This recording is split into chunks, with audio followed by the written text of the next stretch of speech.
जयपुर से एक बड़ी खबर आपको बताते हैं। पत्रकार हत्याकांड में एसआईटी ने बड़ा खुलासा किया है। 4 से 5 दिन पहले हत्या की साजिश रची गई थी। हत्या में उपयोग किया गया हथियार बरामद कर लिया गया है। मुकेश के मोबाइल को भी चकनाचूर किया गया था। मोबाइल तोड़कर नदी में फेंक दिया गया था। बड़ी खबर आपको बीजापुर से बता रहे हैं। पत्रकार हत्याकांड में एसआईटी ने अब बड़ा खुलासा कर दिया है। 4-5 दिन पहले हत्या की साजिश रची गई थी। हत्या में उपयोग हथियार बरामद कर लिया गया है। मुकेश के मोबाइल को भी चकनाचूर कर दिया गया था। मोबाइल को तोड़कर नदी में फेंक दिया गया था। एसआईटी जांच में ये सभी बातें सामने निकल कर आई हैं। तो बीजापुर में पत्रकार मुकेश चंद्राकर की हत्या कर दी गई थी। अब एसआईटी ने बड़ा खुलासा किया है। और चलिए इस खबर पर और अधिक जानकारी ले लेते हैं। मेरे साथ मेरे सहयोगी प्रशांत गजभिये जुड़ गए हैं। प्रशांत, पत्रकार हत्याकांड में एसआईटी ने अब बड़ा खुलासा किया है। उन्होंने कहा है कि 4-5 दिन पहले हत्या की साजिश रची गई थी। इसी के साथ हथियार भी बरामद कर लिया और मुकेश के मोबाइल को चकनाचूर कर दिया गया था। क्या ये पूरा घटनाक्रम रहा होगा, वाकयाक्रम रहा होगा? कैसे हत्या की प्लानिंग की गई होगी, बताएं प्रशांत।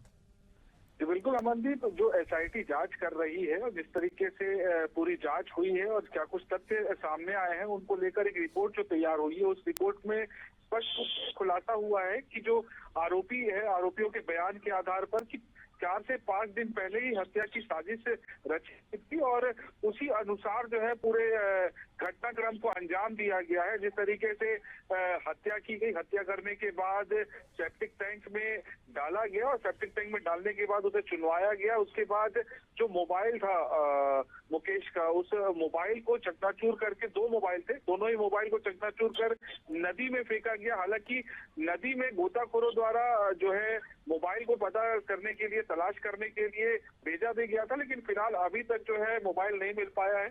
इस तरीके से जो बात सामने आ रही थी कि हथियार जो हत्या में उपयोग किए गए वो हथियार नहीं मिल पाया है, लेकिन उस हथियार को भी बरामद कर लिया गया है। और जिस तरीके से जांच आगे बढ़ रही है, उन सारे घटनाक्रमों को किस तरीके से पूछताछ की गई, किस तरीके से क्या कुछ बयान सामने आए हैं, सारी चीजों का खुलासा कर दिया गया है। और अब जो चार्जशीट तैयार हो रही है, वो चार्जशीट को सारे तथ्यों के आधार पर मजबूत चार्जशीट तैयार करने की कवायद में अब पुलिस लगी हुई है, ताकि जो आरोपी है वो किसी भी प्रकार से बच ना सके।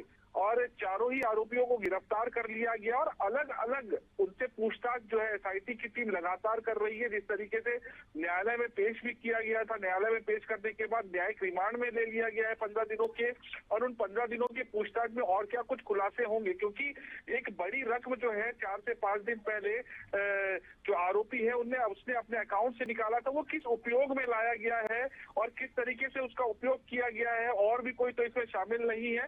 ये सारे तथ्यों के बाद जो है चार्जशीट पूरी तरीके से तैयार होगी और मजबूत चार्जशीट तैयार करके जो है पुलिस की एसआईटी टीम न्यायालय में पेश करने वाली है।